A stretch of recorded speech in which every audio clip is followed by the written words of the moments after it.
नमस्कार, मैं हूं आकर्षण उपल और इस समय आप ये सीधी तस्वीरें देख रहे हैं सीएम सिटी करनाल के मॉडल टाउन इलाके से।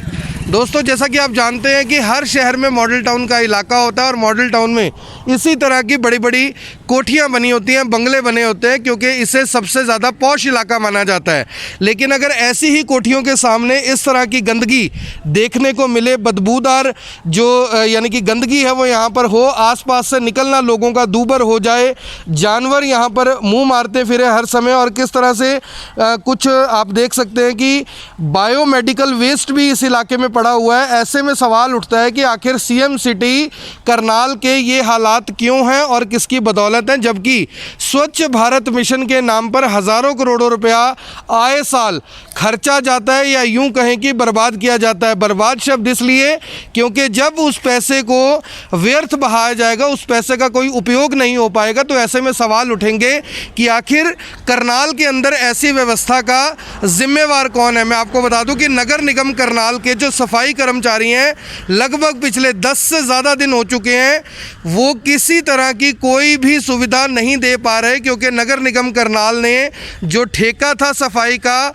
वो कैंसिल कर दिया है। और उसे कैंसिल करने का कारण ये है कि लगभग 367 कर्मचारियों को नगर निगम करनाल ने पक्का किया है, और वो जो कर्मचारी हैं वो वही सब कर्मचारी हैं जिन लोगों ने पिछले लगभग 1.5-2 साल से अपनी सेवाएं दी थी। लेकिन सवाल यहाँ पर यह है कि 367 कर्मचारियों को पक्का करने के बाद जो बाकी के 1100-1150 कर्मचारी थे, उनके साथ क्या हुआ? उनका रोज़गार भी छिन गया और लोगों को कोई सुविधा भी नहीं मिल पा रही।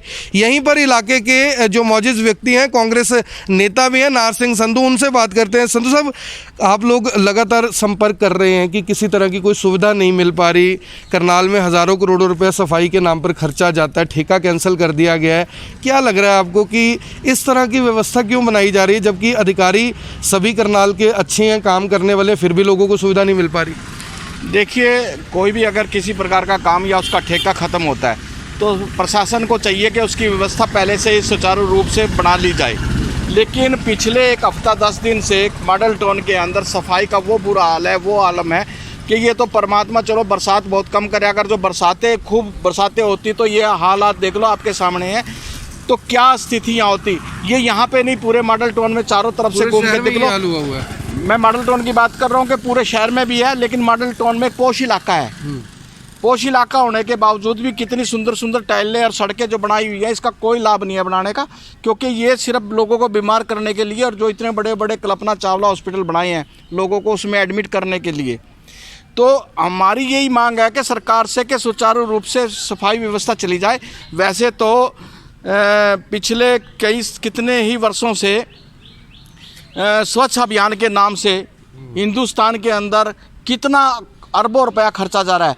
मैं समझता हूँ कि वो रुपया अधिकारियों की या जो इसमें मिली भगत है उनकी जेब में जा रहा है, कि पब्लिक को इसकी सुविधा कुछ नहीं मिल रही है।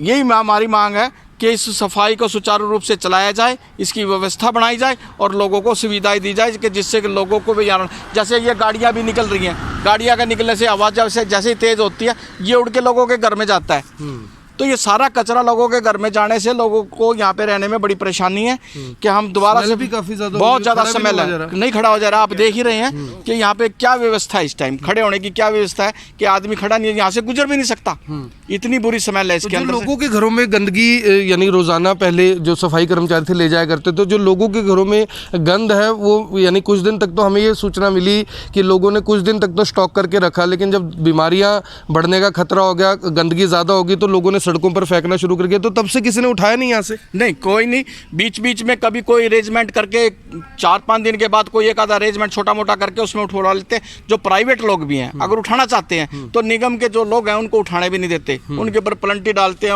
उनके साथ दुर्व्यवहार करते हैं। हम अपनी मर्जी से अगर किसी को लगा के उठवाना चाहें तो उनको भी नहीं करने देते, उनको भी नहीं करने, खुद भी नहीं कर रहे, ना खुद करते ना उनको करने देते। तो आप देख सकते हैं कि किस तरह से जो लोग हैं काफ़ी ज़्यादा परेशान है, और गंदगी का अंबार एक बार देख लीजिए, किस तरह से जो जानवर हैं लगातार यहाँ पर मुंह मारते रहते हैं और कुछ बायोमेडिकल, मैं आपको बार बार रिपीट कर रहा हूँ कि कुछ बायोमेडिकल वेस्ट भी यहाँ पर पड़ा हुआ है और किस तरह से गंदगी का पूरे तरीके से आलम है। खड़े होने की भी यहाँ पर गुंजाइश नहीं है, इतनी ज़्यादा स्मेल यहाँ पर आ रही है। आप सभी लोगों से अपील है कि इन लोगों की समस्याओं का निवारण हो सके, इसलिए इस खबर को ज़्यादा से ज़्यादा शेयर ज़रूर करें।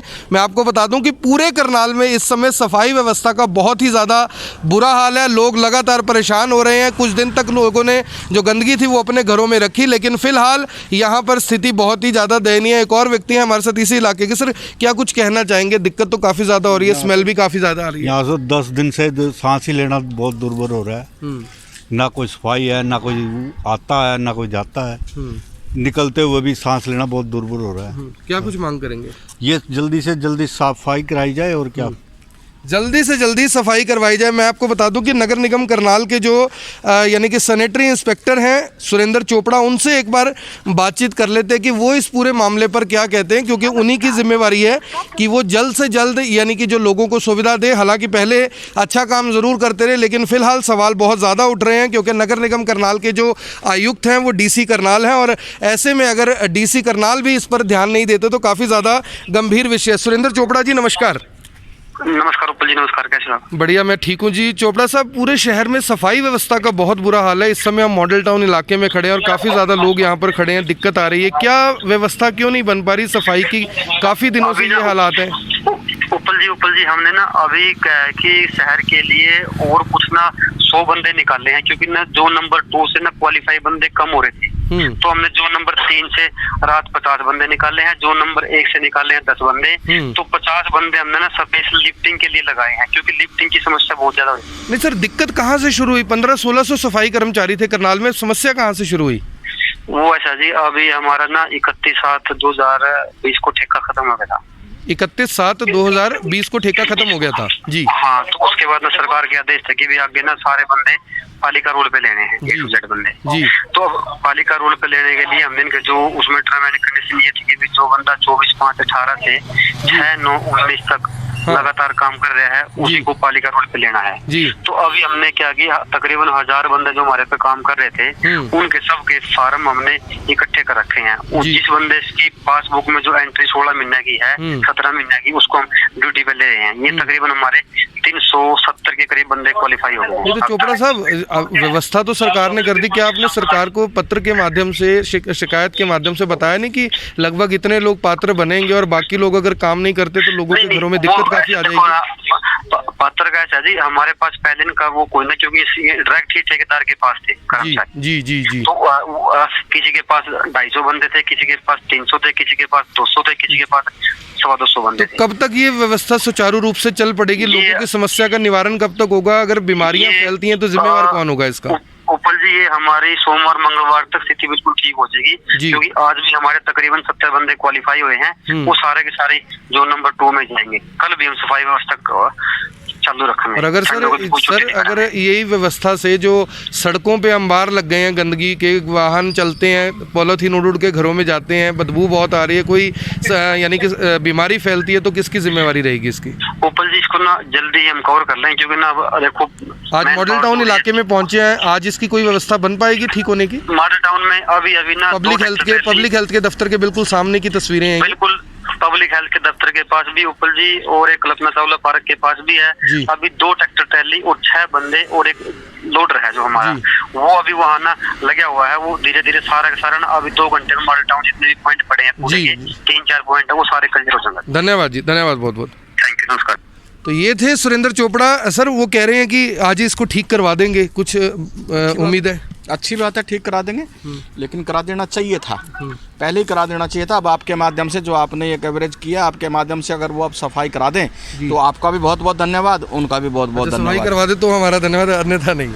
तो आपने ही तो दिखाया आपने दिखाया, तभी तो उनको ये उनके दिमाग में आया, उन्होंने देखा जी। तो आपकी वजह से ही ये सारा काम होगा, तो आपका तो धन्यवाद हमें करना पड़ेगा। Thank you sir, thank you very much. तो एक बार तस्वीरें जो लोग अभी जुड़ रहे हैं, एक बार देख लीजिए कि किस तरह की जो व्यवस्था है करनाल के मॉडल टाउन इलाके की है। करनाल छोटा शहर नहीं है दोस्तों, अब ये स्मार्ट सिटी करनाल भी है, CM सिटी करनाल भी है। वो अलग बात है कि कागजों में इससे बहुत कुछ बनाया जाता है, वो अलग बात है। कागजों में सैकड़ों करोड़ों रुपए आते हैं, खर्च भी हो जाते हैं, वो अलग बात है। कि जब ब्रीफिंग होती है, मीडिया ब्रीफिंग, तो बड़ी बड़ी बातें की जाती है, बड़े बड़े गेट लगाए जाते हैं। वो अलग बात है कि लोगों को बताने की कोशिश की जाती है कि जितना पैसा हम शहर पर लगा रहे हैं शायद ही कोई लगा पाए, लेकिन सच्चाई क्या है वो लगातार हम आप लोगों को दिखाते रहते हैं। आप सभी लोगों से अपील, जो भी लोग इस खबर को देख रहे हैं, इस खबर को शेयर भी करें और समझने का प्रयास करें कि स्मार्ट सिटी और सीएम सिटी करनाल में रहने वाले लोगों के साथ किस तरह की फिलहाल की स्थिति यहाँ पर बनी हुई है। आप सभी ये सीधी तस्वीरें देख रहे हैं IBN 24 पर। जी जी जी जी सर। है कि जो इसको बार बार सीएम सिटी कहा जाता है, ये सीएम सिटी नहीं है, ये कर्ण की नगरी है। क्योंकि सीएम का तो यहाँ पे मकान भी नहीं है, तो उनकी सिटी कहाँ? तो प्रेम नगर में ले लिया, नहीं, वो किराए का है, रजिस्ट्री हो गई है जी, अभी हुई होगी। लेकिन ये कर्ण की नगरी है, कर्ण की नगरी है, ये सीएम सिटी नहीं है। सीएम यहाँ के नहीं है, सीएम ने तो यहाँ पे आके चुनाव लड़ा है खाली। जी जी। उसमें कोई सहयोग नहीं, कोई योगदान नहीं है करनाल को बनाने में या करनाल को एक सुंदर सिटी बनाने में। इसको और नरक कर दिया, नरक कर दिया। ये संधू साहब का कहना है कि नरक कर दिया। सीएम सिटी तब होता अगर सीएम सिटी जैसे हालात होते, जब हालात ऐसे नहीं है तो आखिर सीएम सिटी कोई कहे भी तो कहे कैसे। आप देख रहे हैं IBN 24, मैं हूं आकर्षण उपल, करनाल के सबसे पॉश इलाके मॉडल टाउन से आप सभी के साथ लाइव। धन्यवाद।